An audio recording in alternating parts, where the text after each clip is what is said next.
¿Qué tal? Buenas tardes. Entonces sí, dijo el Fondo Monetario Internacional, si ya tienen media sanción del presupuesto y más o menos acordado lo que tienen que también firmar los senadores, entonces sí, les mandamos los 5.700 millones de dólares de los 57 mil millones que le prestan a la Argentina para fugarlos y en todo caso para pagar a sus socios, a sus amigos, al Club Internacional del Bono y del Préstamo, ese al que se asoció la Argentina, un bomboncito, como dijo Melconian, un bombón en la puerta de la escuela. Si el fondo no tiene ni clientes en el mundo ya. Pero la Argentina cayó de rodillas porque cuando se dieron cuenta de la locura de la deuda dijeron, bueno, ¿y ahora qué hacemos? Nadie más les prestaba dinero, ni al 8, ni al 7, ni al 9, no había más dinero para la Argentina. Entonces el Fondo Monetario Internacional presta ese dinero para que se pueda cumplir con tales compromisos. No habrá un dólar útil, uno solo, para la educación, la salud, el trabajo, para lo que sea en la República Argentina.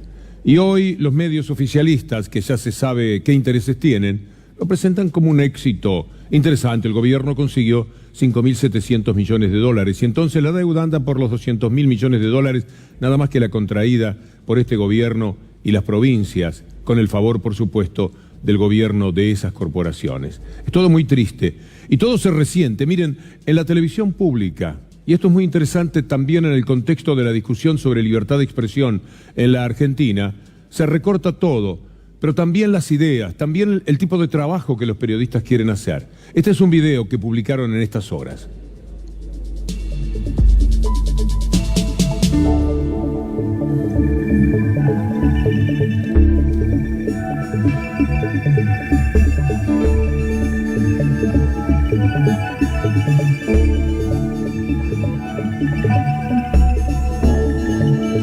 De la televisión pública expresa su rechazo a la sesgada cobertura que realizó la gerencia de noticias en la misión central sobre la represión que tuvo lugar afuera del Congreso durante la discusión por el presupuesto. Mientras los trabajadores de prensa informaban sobre los incidentes que incluyeron agresiones de policías a periodistas de nuestro noticiero y detenciones de compañeros de Telam y La Garganta Poderosa y de manifestantes, el relato frente a la Cámara, los invitados al canal estigmatizaban la protesta social para justificar la represión e ignorar el contenido del debate en diputados. La mirada parcial de la gerencia no es casual.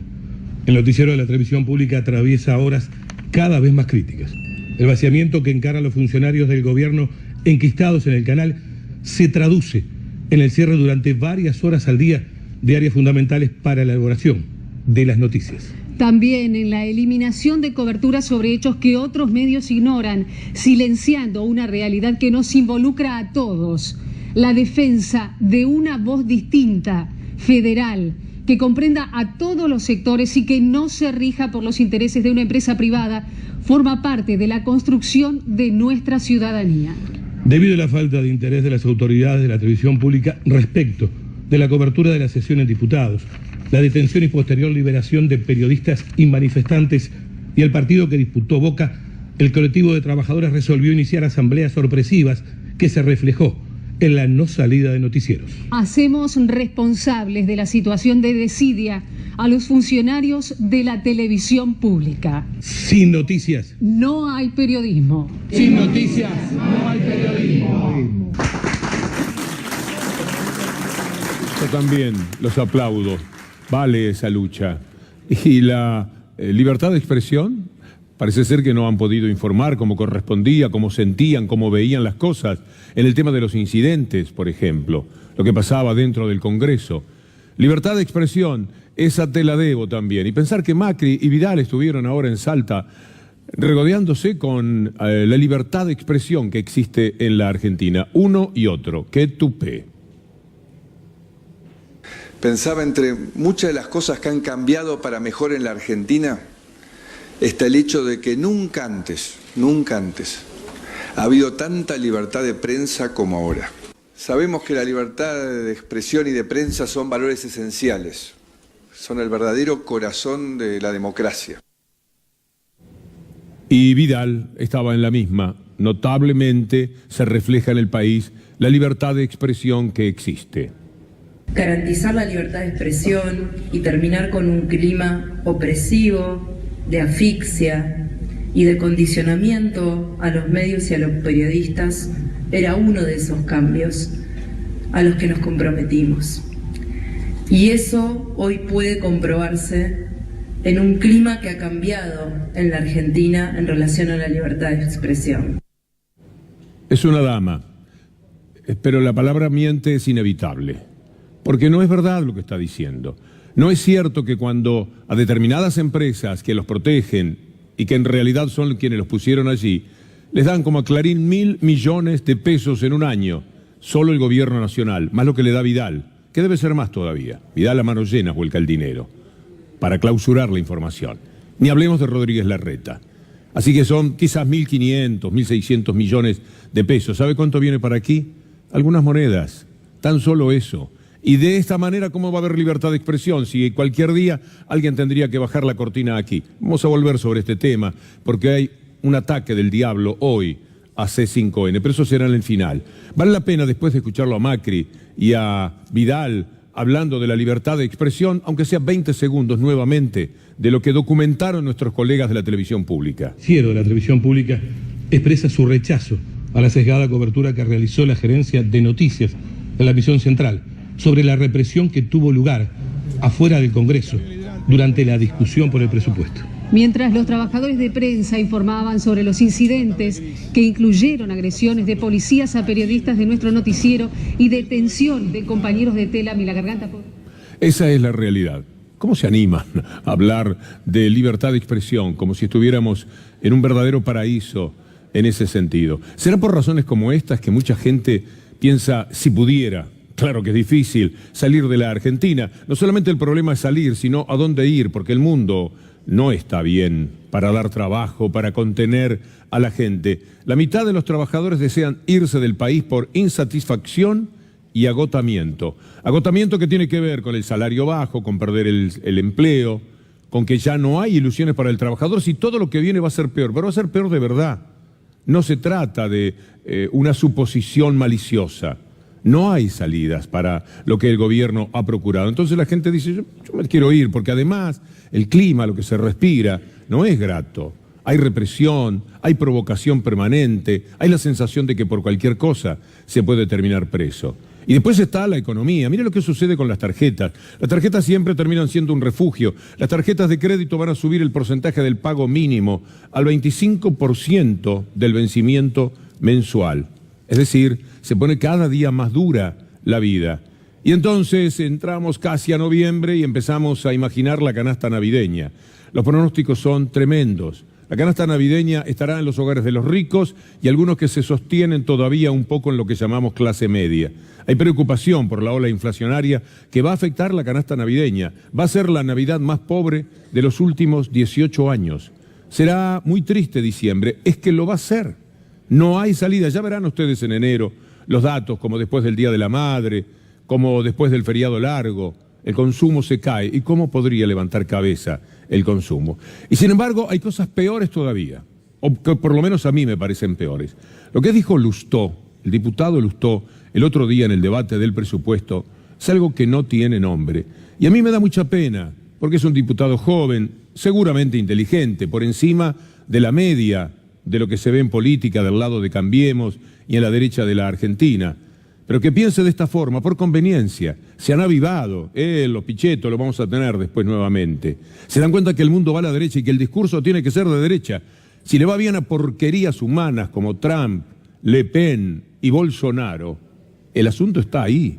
Hay que hablar de derecha, hay que jugar por ese lado, aunque se sea impiadoso y cruel con las personas que tienen discapacidades. Tenemos en la Argentina hasta el año 2007 180.000 pensiones por invalidez, es lo que teníamos. Hoy hay 1.050.000. 1.050.000 pensiones por invalidez. Uruguay tiene 3,5 millones de habitantes y tiene 20.000. Nosotros deberíamos tener 250.000. Hay 800.000 de más. Pueden ser que sea asistencia social, pero no son pensiones por invalidez. 800.000 pensiones por invalidez son más que los muertos de Estados Unidos, el Reino Unido, Francia, Polonia, Grecia y los Países Bajos juntos en la Segunda Guerra Mundial. Eso no es normal. No tuvimos ese tipo de catástrofes. Por ende, deberíamos revisar cómo gastamos el dinero y ser rigurosos.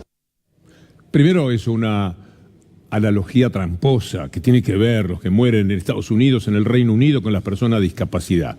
Pero peras con manzana. Es una barbaridad. Pero además el recurrente uso de la palabra invalidez me parece que no es lo conveniente. Quizás se le escapa o quizás aprendió a hablar de esa manera. Pero lo más importante es que lo que dice es muy, pero muy injusto. Y además falta la verdad en algunos temas. Vamos a revisar cuántos son los que reciben una pensión por discapacidad en la Argentina. Todavía no se sabe de 2018 y 2019, porque sacaron 200.000, pero son 1.048.092. Veamos la otra placa, lo que ocurre en Uruguay. En Uruguay hay 60.000 personas que reciben pensiones por invalidez, no 20.000. Esto es un medio oriental. Y todos los medios, si usted busca El Observador, por ejemplo, otro diario más bien de derecha del Uruguay, va a encontrar 61.000 personas en 2013, 2014, en 3 millones de habitantes. Muy bien, vamos a comparar los porcentajes para Lustó. Vamos a esta placa que nos dice que en la Argentina, si hay 1.048.000 pensiones de discapacidad, es el 2.3 de la población, 2.3. En Uruguay 60.000, es el 2% de la población. ¿Se dan cuenta? No es verdad que eran 20, son 60. Y la distancia es mínima, 2.3 a 2.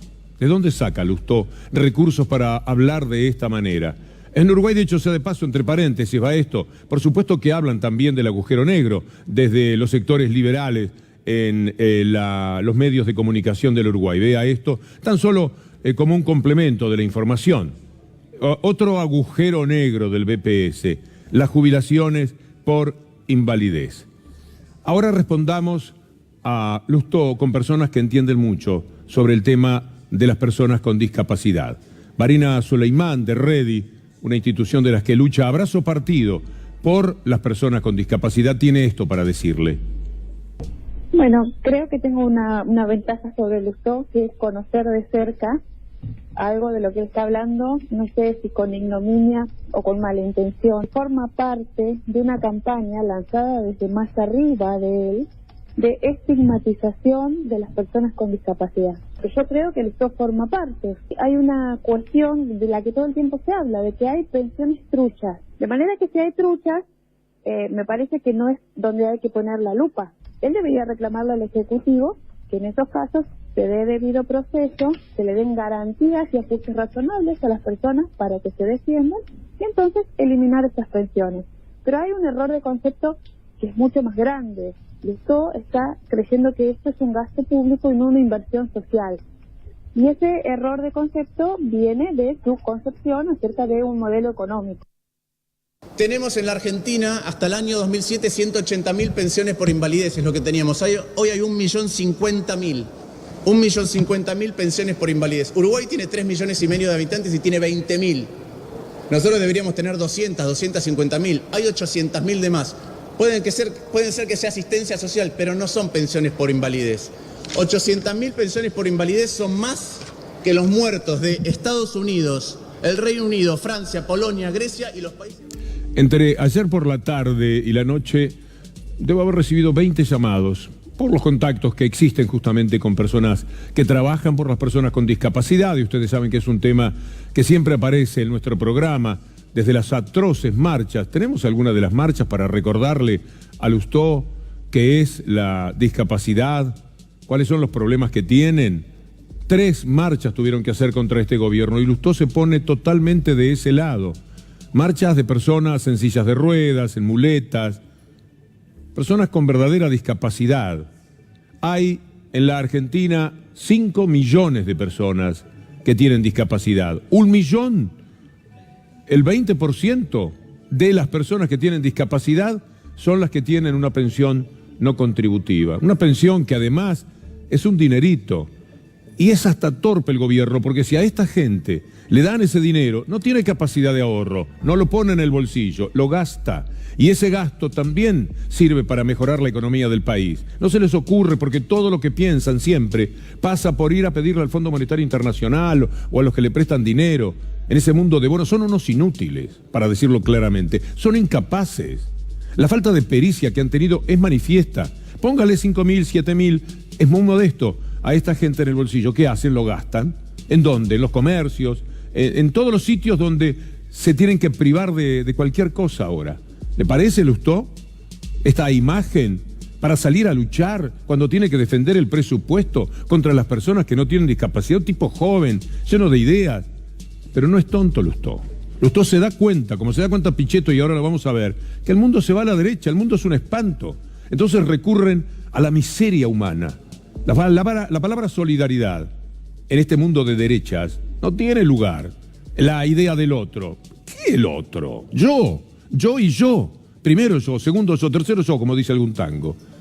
Entonces, la viveza es esa, hablarle a la peor gente, porque la gente de la derecha no es buena de corazón. Será buena para los negocios, serán ciudadanos que a veces parecen correctos y buscan el orden, pero no tienen alma.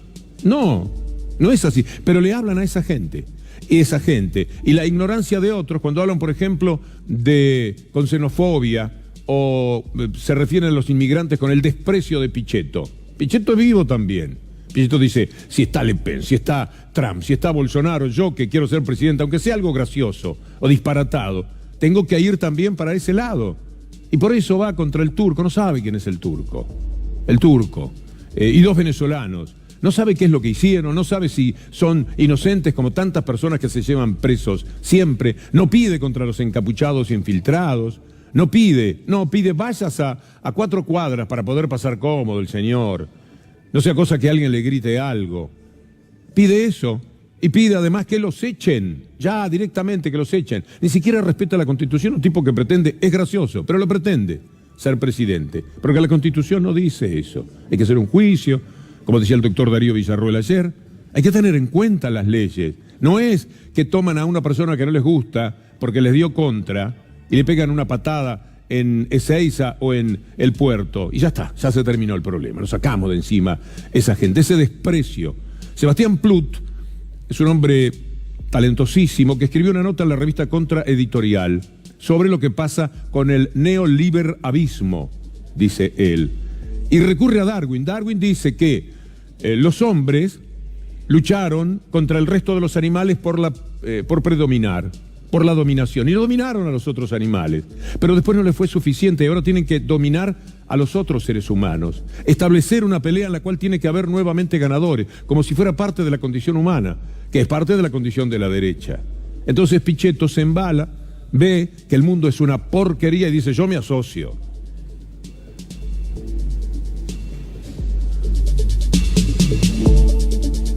Vamos a extranjeros, y en esto no tengo ninguna mirada xenofóbica, nada, ninguna estupidez de esas que siempre dicen, pero los dos venezolanos que hemos recibido generosamente los argentinos, con esta visión también alegre que tiene el gobierno, que han entrado más de 80.000, el paraguayo y el turco que ya estén en el departamento de migraciones listos para la salida del país. Un país en serio debería actuar así. El país en serio que él concibe debería actuar así. Vamos a tener respuestas para Lustó y para Pichetto en este clamoroso intento de derechizar el mundo. Primero le vamos a responder a Lustó, no nosotros, por supuesto, sino que lo va a hacer José María Constantini. Fue una de las personas que tomó contacto, me mandó la carta que le había enviado a Lustó y le pedimos que el testimonio fuera en el cara a cara.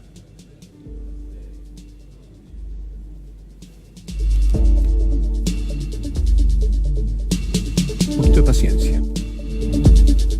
Y realmente las palabras que dice de que sobran 800.000 personas o pensiones, como si en este país se cumplieran todos los derechos de las personas con discapacidad. Las pensiones para las personas con discapacidad son un derecho. En vez de decir personas con discapacidad, dice invalidantes. Esto nos remite a un decreto de la época de Menem, donde las pensiones se daban a las personas porque no podían trabajar. Con el concepto de Martín Lustó, lo que está haciendo es estigmatizando a las personas con discapacidad porque la liga con la vagancia, que reciben pensiones que no deberían cobrar, olvidándose que el colectivo de las personas con discapacidad son personas mayormente vulnerables, que antes se informe, pero que no utilice esto para estigmatizar a las personas con discapacidad. Bastante sufrimos ya.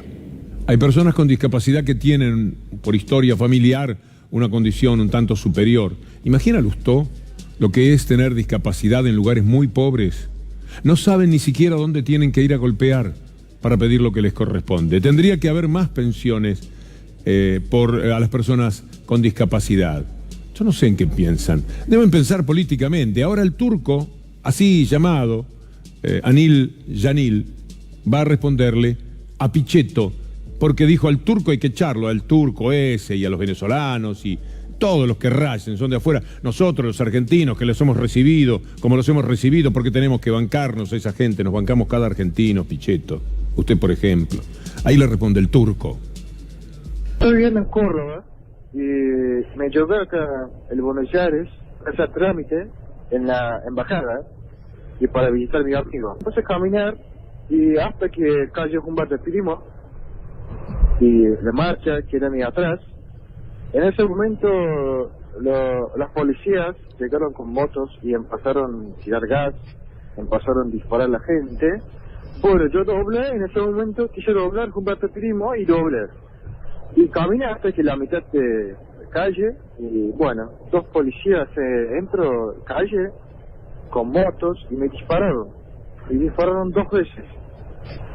No hice nada, también en calle era bastante tranquilo. Indica que soy extranjero, quise presentar mis papeles varias veces, quise hablar con la policía, pero me metieron en piso y me ataron de atrás con un precinto y después me llevaron en calle de 9 de Julio con otros muchachos. Adentro todos los muchachos y los abogados me ayudaron mucho porque no sabía nada. Lo echamos, Pichetto. Lo echamos al turco así nomás. Es bastante triste lo que sucede. Anil Baran se llama el turco en cuestión. Y ya esta historia, comprobada por otra parte que le contó hoy a Gustavo Silvestre, debería servirle a Pichetto para reflexionar. Aunque no va a cambiar el punto de vista. No quiere extranjeros. Ya habló de la resaca, ¿se acuerda que lo escuchamos ayer? La resaca que viene de afuera. ¿Qué eran los Pichetto cuando vinieron aquí? ¿Venían con bolsas de oro, de lingotes y los tiraban en el puerto para entrar? ¿O venían como tantos con una mano atrás y otra adelante? Resacas ha habido en toda la historia. Este es un mundo migrante. Este es un mundo que tiene que trasladarse porque la desesperación a veces de vivir en un lugar no es suficiente para sostenerse en el mismo. Uno se desespera, quiere ir, quiere partir. En otro lado a lo mejor puedo estar mejor. Y va la gente a otros sitios.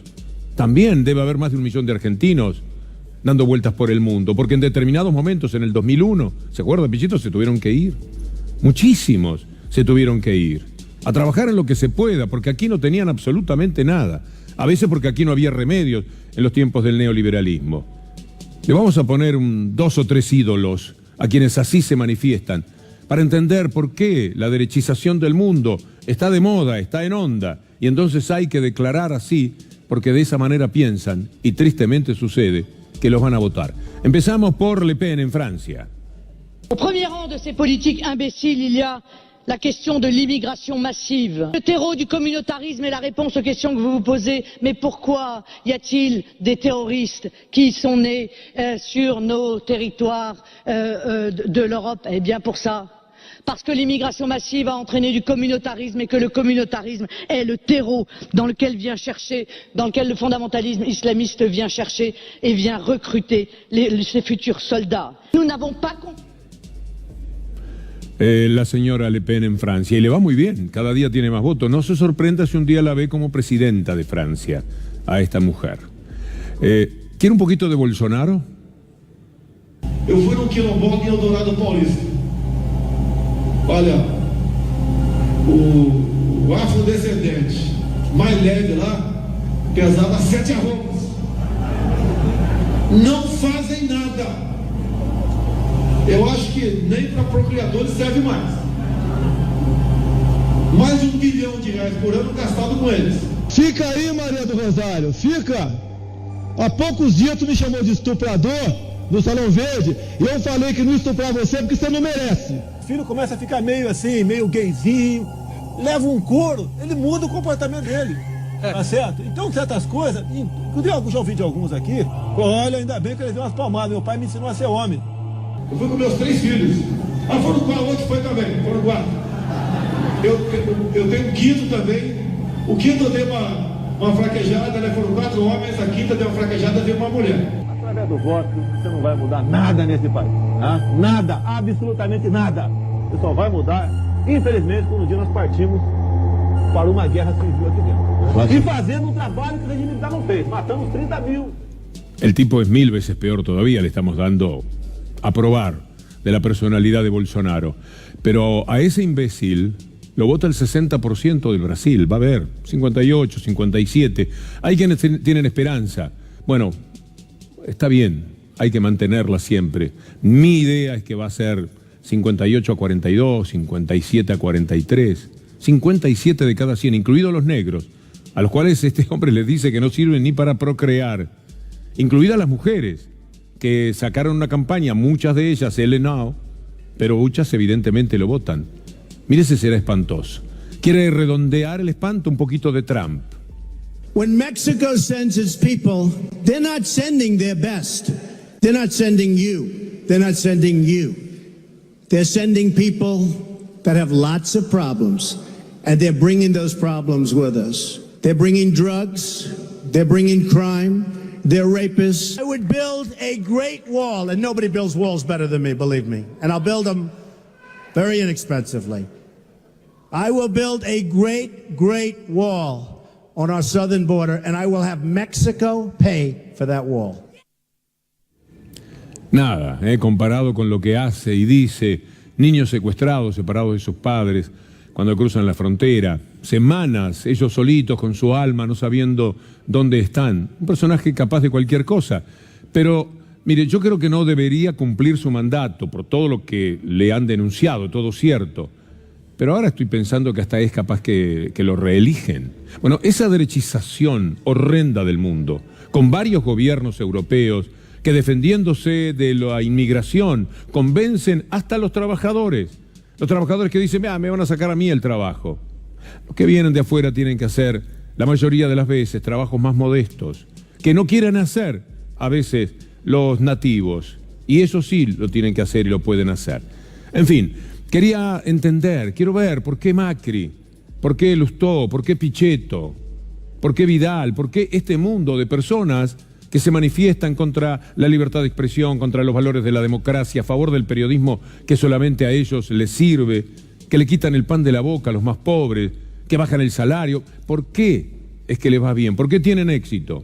Bueno, deben recurrir a lo peor que hay en los seres humanos. Orden, nunca solidaridad, lo tuyo es tuyo, no tenés por qué pagar impuestos, te lo ganaste con el sudor de tu frente. ¿Y los demás no se esfuerzan, son vagos. A veces se hacen los discapacitados. Así piensan muchísimos de esos votantes, que a mí me provocan tanto rechazo como estos tipos que hemos visto. Porque no puede ser. Estos no son valores humanos. Claro que en ese mundo es muy sencillo pensar que Echecolás hoy por la mañana o ayer haya dicho esto. El maniqueísmo de un juez hoy desafectado del sistema judicial ante la falta de pruebas que me involucraran con el delito, no fue obstáculo para condenarme, dado a mi rango de oficial superior de la Policía de la Provincia de Buenos Aires y el puesto de Director General de Investigaciones. Por lo que teóricamente... Mire el crucifijo, qué contento estará von Bernich de verlo así a Echecolás. Se permite esto porque en la horrible derechización del mundo, la Corte Suprema de la Argentina, presidido por un bestia jurídico que se llama Rosenkrantz, puesto por Mañeto allí, quiso el 2x1. Entonces, todo va en dirección a satisfacer ese vacío humano que tiene que haber en la gente que puede contemplar a Echecolás con simpatía. Mucha gente lo está mirando con simpatía. Ahí está con su crucifijo, tratando de impresionar. En fin, salgamos de estos personajes y hablemos ahora de algo que compete particularmente a los ciudadanos de Buenos Aires. Habrá que averiguar si en el resto del país pasa lo mismo, con las vacantes. Algo está pasando. Primero, recordemos que en el 2017 hubo 22.000 vacantes que no se pudieron cumplimentar. Recordemos esto en este destacado que tenemos aquí. 22.000 fueron los chicos que no tuvieron vacante. El gobierno porteño dejó a 22.000 niños sin vacante en la escuela pública. Ahora escuchemos, esto es muy interesante, muy importante, porque usted, mire, el 12 de octubre se cerraron las inscripciones. ¿Sabe cuándo se va a conocer si su hijo tiene o no lugar en la escuela pública? El 15 de febrero. ¿Qué puede hacer el 15 de febrero?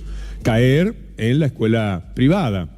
Hay gente que ya la está pagando porque tiene mucho miedo de no llegar a tener a su chico en la escuela pública.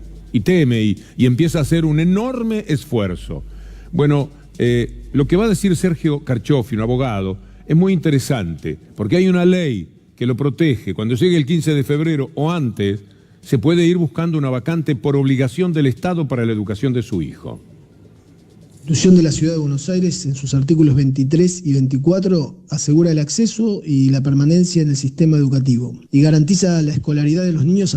Para la ley, tener vacantes escolares para nuestros hijos es un derecho y como contraparte una obligación ineludible del gobierno de la ciudad. Si no hay en otra escuela, en un radio cercano de donde vive el niño, y si tampoco hay escuela pública, el gobierno debe pagarle una escuela privada hasta que tenga la vacante.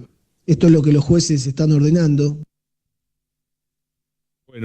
Bueno, ahí está lo interesante. Averigüe, infórmese, busque un abogado. Su chico tiene que ir a la escuela, eso seguro. Si no tiene vacante, lo tiene que poner en la escuela privada, pero no es usted el que la tiene que pagar. La tiene que pagar el Estado, que es el responsable de la educación de los chicos. Esto es por ley. Esto se tiene que cumplir y no todo el mundo lo sabe. Como no todo el mundo sabe lo que ocurre en la ciudad de Buenos Aires en cuanto a la educación. 2.000 millones para baldosas, 1.000 millones para arreglar escuelas. ¿Lo puede creer? Esta es la realidad. Por eso hoy fueron a protestar a la legislatura y había vallas, como siempre, la separación. Y allí lo encontramos a Eduardo López. Tomo prestada una nota de nuestro estimado colega Mauricio Polchi de la 750 para que escuchemos qué es lo que está sucediendo, cuál es el motivo de la protesta. Vayas en el Congreso, vayas en la legislatura cuando se discute el presupuesto, ¿cómo toman esto? Lo tomamos como una provocación, pero resistimos y venimos a hacer nuestro planteo. El gobierno de la ciudad invierte 2.000 millones de pesos en arreglar baldosas que están rotas y 1.000 millones, la mitad solamente, en arreglar escuelas. Sacan para el año que viene 5 millones de raciones para los chicos. Y después está eso que mencionaba Eduardo López, toda la provocación. No solamente en lo que a ellos compete, sino también a la vida en general.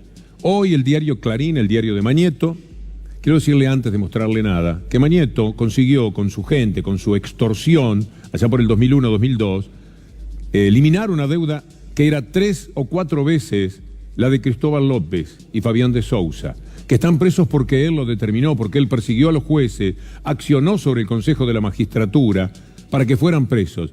Pero no conforme con eso, este hombre ataca otra vez a C5N, no tiene paz, nos quiere ver por el piso.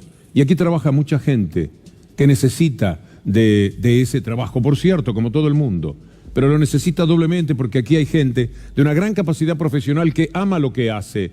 Aquí hay editores, productores, periodistas que son amenazados y que han hecho un gran esfuerzo por C5N.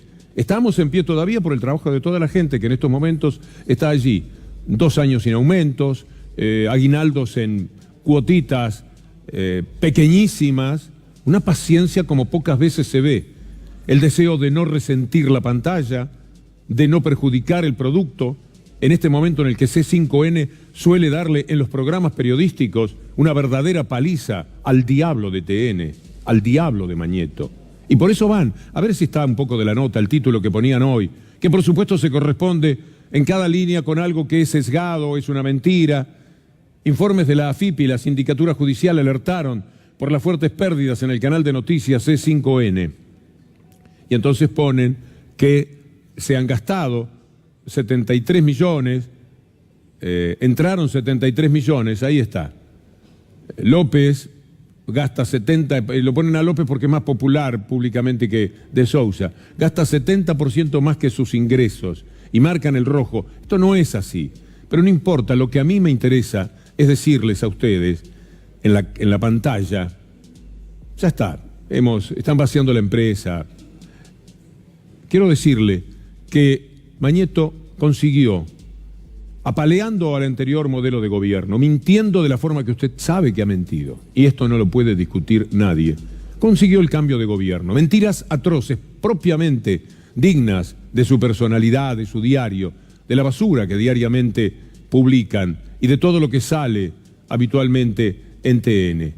Consiguió, en el año 2015 tenía 90 millones de pesos de pauta, ahora anda por los 1.000 millones, solo con el gobierno nacional. Después está lo que le da Vidal y lo que le da Larreta. La hace dulce con la plata. Y nosotros aquí, ¿sabe lo que recibimos? Cuentagotas. Hay 3.500 periodistas que no trabajan porque este hombre, así cruzado de brazos, muy tranquilo, extorsiona con suavidad y con amabilidad y se queda con todo. Desde Macri se ha quedado con Nextel, se ha quedado con Telecom, maneja lo que es el ARSAT, se quedó con el fútbol otra vez, todo lo digita, todo lo ordena con simpleza, mueve un dedo y se mueve el mundo alrededor de él. A Cristóbal López y a Fabián de Sousa, con toda corrección jurídica, Fara y Ballesteros, los dejaron en libertad. ¿Qué hizo Clarín? Una persecución desde la primera hora. Apenas salieron a la hora, ya estaban en el portal todas las críticas a los jueces y todo el pedido de que actuara el Consejo de la Magistratura, que actuara la Corte Suprema de Justicia contra ellos. Y los echaron. Los echó este tipo. Este hombre es el dueño del país. Usted me ve hablar recurrentemente de Clarín. Sí, el tema son ellos. Macri pasa. Va a pasar Macri. Vendrá otro, puesto por él, sostenido por él, si es que seguimos en el mundo neoliberal. Este es el poder. No se confunda. Enójese con Macri, pobre Macri. Todos los días da como para reírse de él. No tanta risa con este tipo. Este sí que tiene poder. Este sí que se lleva el mundo por delante. Y hoy con una enorme crueldad va contra todos nosotros, contra los trabajadores. Yo, mire, ya estoy hecho, ya imaginará que no se lo digo por mí. Aquí trabajo con muchachos de 30, 40 años que hacen esto. Producir en un rato de trabajo algo que sale, como sale al aire toda esta columna que tiene 70 pedidos diferentes para que ellos se las arreglen y hagan este noble trabajo profesional. Y hoy el ataque indiscriminado, como siempre, contra C5N. Lo que le duele es que gracias a ustedes, y les abrazo por eso, a TN le va cada día peor en la referencia de C5N. Nos va bien, pese a Mañeto. La seguimos el lunes. Buen fin de semana.